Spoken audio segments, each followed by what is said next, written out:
1. Seorang perekayasa di Badan Pengkajian dan Penerapan Teknologi atau BPPT sedang mengembangkan sistem kendali otomatis untuk pembangkit listrik tenaga angin. Dalam proses ini, ia menggunakan metode kontrol PID atau Proportional Integral Derivative. Apa fungsi utama dari komponen integral dalam kontrol PID? A.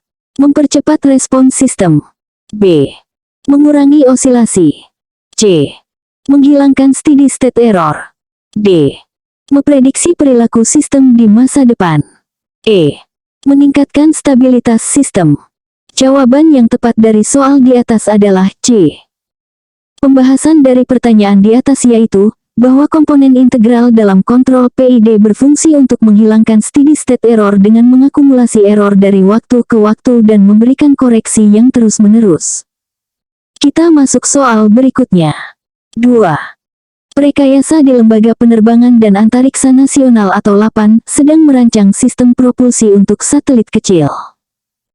Jika massa satelit adalah 100 kg dan perubahan kecepatan yang dibutuhkan atau delta V adalah 200 meter per detik, berapakah impuls total minimum yang diperlukan? A. 10,000 n per detik. B. 15,000 n per detik. C. 20,000 n per detik. D. 25,000 n per detik. E. 30,000 n per detik. Jawaban yang tepat dari soal di atas adalah C. Pembahasan dari pertanyaan di atas yaitu, bahwa impuls total minimum dihitung menggunakan rumus I sama dengan M delta V, di mana I adalah impuls, M adalah massa, dan delta V adalah perubahan kecepatan. Jadi, I sama dengan 100 kg 200 meter per detik sama dengan 20,000 n per detik. Kita masuk soal berikutnya. 3. Dalam proyek pembangunan jembatan kabel STET, seorang perekayasa sipil menggunakan metode elemen hingga untuk analisis struktur. Apa keuntungan utama menggunakan metode ini dibandingkan metode analisis konvensional? A. Lebih cepat dalam perhitungan manual. B. Tidak memerlukan komputer untuk analisis. C. Dapat menganalisis struktur kompleks dengan akurasi tinggi. D. Selalu menghasilkan solusi eksak. E. Menghilangkan kebutuhan untuk pengujian fisik. Jawaban yang tepat dari soal di atas adalah C. Pembahasan dari pertanyaan di atas yaitu, bahwa metode elemen hingga memungkinkan analisis struktur kompleks dengan akurasi tinggi karena dapat membagi struktur menjadi elemen-elemen kecil yang dapat dianalisis secara individual dan kemudian digabungkan. Kita masuk soal berikutnya. 4. Perekayasa material di Badan Tenaga Nuklir Nasional atau BATN sedang mengembangkan bahan superkonduktor suhu tinggi. Jika suhu kritis atau TC, bahan tersebut adalah 95 K, berapakah resistansi listrik bahan pada suhu 100 K? A. 0 ohm. B. Mendekati 0 ohm tetapi tidak 0. C. Sama dengan resistansi pada suhu kamar. D. Lebih tinggi dari resistansi pada suhu kamar. E. Tidak dapat ditentukan tanpa informasi tambahan. Jawaban yang tepat dari soal di atas adalah B.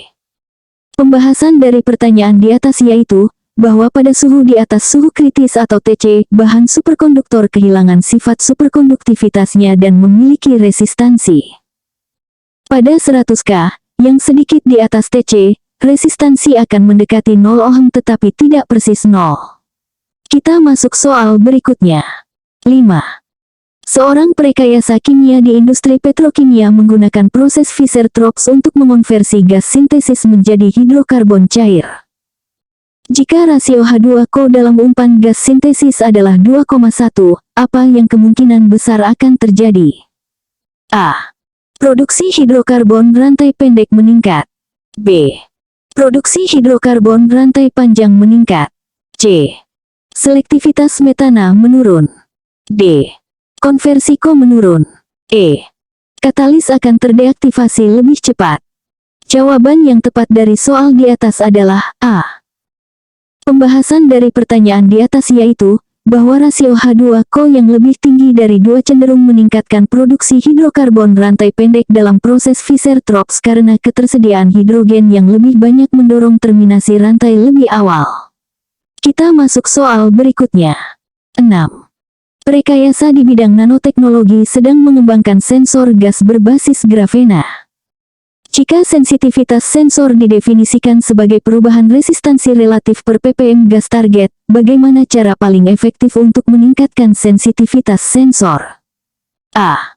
Meningkatkan ketebalan lapisan grafena. B. Mengurangi luas permukaan grafena. C. Menambahkan dopan pada grafena. D. Meningkatkan suhu operasi sensor. E. Mengurangi tekanan gas di sekitar sensor. Jawaban yang tepat dari soal di atas adalah C. Pembahasan dari pertanyaan di atas yaitu, bahwa menambahkan dopan pada grafena dapat meningkatkan sensitivitas sensor gas dengan menciptakan situs aktif tambahan untuk absorpsi gas target, sehingga meningkatkan perubahan resistansi relatif per ppm gas. Kita masuk soal berikutnya. 7. Dalam proyek rekayasa genetika tanaman, seorang perekayasa biologi menggunakan teknik CRISPR-Cas9 untuk meningkatkan ketahanan padi terhadap kekeringan. Jika efisiensi penyuntingan gen target adalah 75%, berapa persentase tanaman hasil yang diharapkan memiliki fenotipe yang diinginkan, mengasumsikan gen tersebut bersifat dominan? A. 25%, B. 50%, C. 75%, D. 87,5%, E. 100%. Jawaban yang tepat dari soal di atas adalah C. Pembahasan dari pertanyaan di atas yaitu, bahwa dengan efisiensi penyuntingan 75% dan sifat gen yang dominan, 75% tanaman hasil diharapkan menunjukkan fenotipe yang diinginkan karena ekspresi fenotipe hanya membutuhkan satu alel yang tersunting. Kita masuk soal berikutnya. 8. Rekayasa mekanik di industri otomotif sedang mengembangkan sistem suspensi aktif menggunakan fluida magnetorheological. Apa prinsip kerja utama dari fluida ini dalam sistem suspensi? A. Perubahan viskositas akibat perubahan suhu. B. Perubahan viskositas akibat medan magnet. C. Perubahan densitas akibat tekanan. D. Perubahan konduktivitas listrik. E. Perubahan warna akibat cahaya. Jawaban yang tepat dari soal di atas adalah B. Pembahasan dari pertanyaan di atas yaitu, bahwa fluida magnetorheological mengubah viskositasnya ketika dikenai medan magnet, memungkinkan penyesuaian karakteristik redaman suspensi secara real-time berdasarkan kondisi jalan dan mengemudi. Kita masuk soal berikutnya. 9. Seorang perekayasa telekomunikasi sedang merancang jaringan 5G dengan menggunakan teknologi masif MIMO. Jika jumlah antena pada base station ditingkatkan dari 64 menjadi 256, berapa kali lipat peningkatan kapasitas kanal yang dapat dicapai secara teoritis dengan asumsi kondisi kanal yang ideal? A. 2 kali. B. 4 kali. C. 8 kali. D.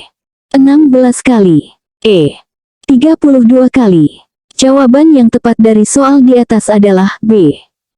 Pembahasan dari pertanyaan di atas yaitu, bahwa dalam kondisi ideal, kapasitas kanal masif MIMO meningkat secara linear dengan jumlah antena. Peningkatan dari 64 ke 256 antena mewakili peningkatan 4 kali lipat, sehingga kapasitas kanal secara teoritis juga meningkat 4 kali lipat. Kita masuk soal berikutnya. 10. Rekayasa energi di Kementerian ESDM sedang mengevaluasi potensi pembangkit listrik tenaga panas bumi.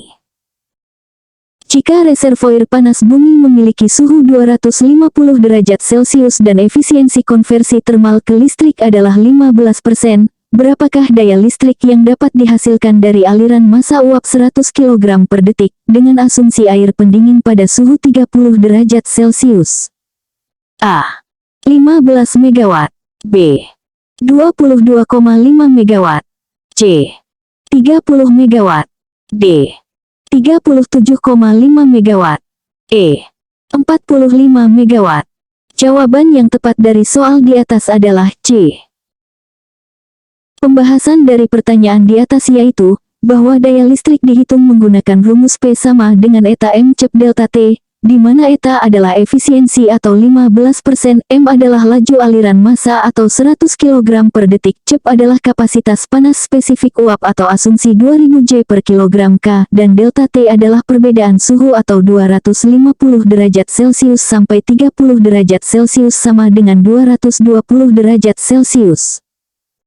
Jadi, P sama dengan pukul 0.15 100 2220 sama dengan 600,000 W sama dengan 30 megawatt.